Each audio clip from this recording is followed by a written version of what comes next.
Yep, here comes the 4th Cavalry stage, right on time, moving along the lonely road through Indian country, heading west. Ha! Ha! Gotta reach the Rocky Mountains by sundown. Up on top, you could be anywhere. The trail doesn't have any signposts after you leave Fort Cavalry. You could be anywhere on the Great Plains in the 1800s, when the West was really wild. Now, this may be Indian territory, and it may look like the Old West, but the time is today, and the place is Freedomland, a big entertainment park in the Bronx, in the state of New York, just half an hour by subway from Times Square in New York City. Here, they've built the places and the buildings representing 200 years of American history. And riding shotgun across the Great Plains is only one part of the story of our country. Hey, what's happening over there in Chicago? Fire! Look at that!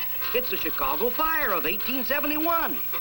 Hurry up, men. We're going to need volunteers for this one. Everybody man the pump.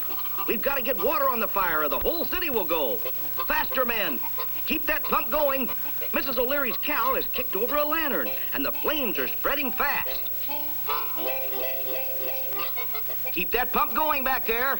It's getting out of control. This fireman doesn't look very worried. Here at Freedomland, they have the Chicago Fire every half hour, every day.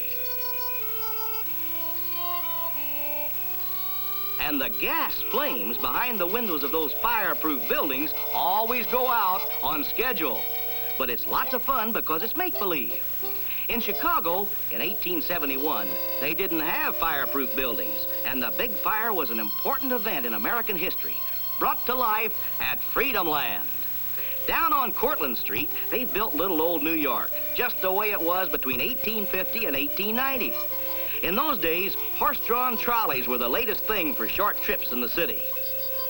If you had to go out of town, maybe as far as 5 miles, you rented a horse if you didn't have one of your own. If you planned a real long trip, 100 miles or more, you took the train. There's the Santa Fe Railroad train, getting ready for the long, dangerous journey to San Francisco.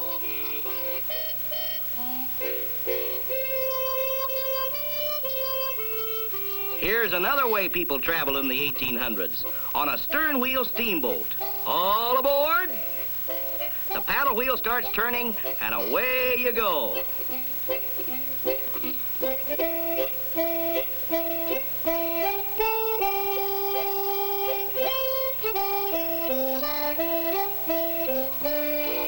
Traveling along, you can get a good idea of how our country looked in the days when there were only a few roads, and the stern-wheelers and riverboats were used to carry most of the heavy freight.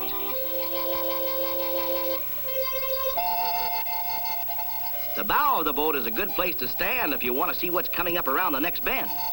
If your mother lets you stay there.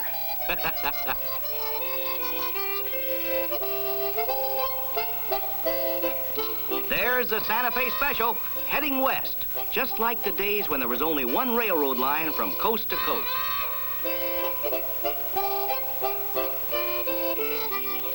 On board one of the big stern-wheelers at Freedomland, you take a trip back to the days when there were only a few cities on the east coast of our country, and most of the land west of the Mississippi was a wide-open frontier. So let's go ashore and see some of the other reminders of our past here in this showcase of American history.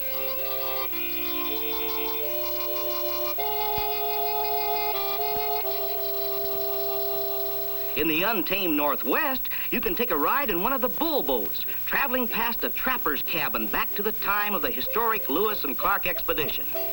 You'll follow the route of the fur trappers, who were the first white men to see many parts of our country because they had to move farther and farther away from the new villages and towns to trap and hunt.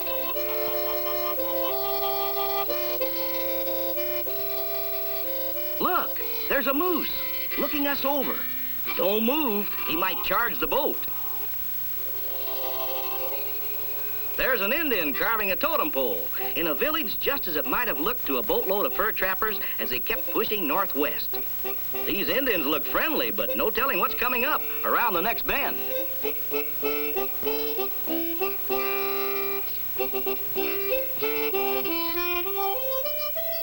If you want to see more of Freedomland, the best thing to do is go up, way up, high.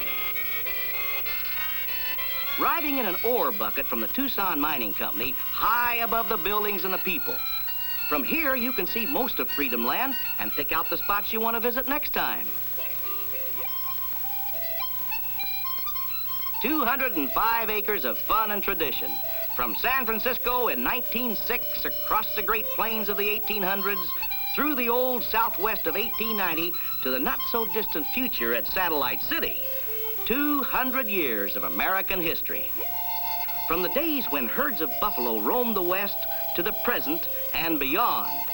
There are thousands of things to see, too many to look at on this trip, but all of them are fun, and all of them will help you appreciate the facts in your history books.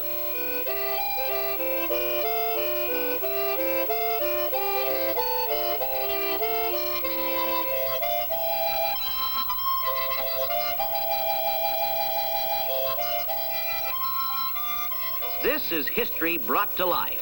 The history of the country that gave this place its name, Freedomland. Now it's time we got back on solid ground again, back to the Bronx in the state of New York. So long.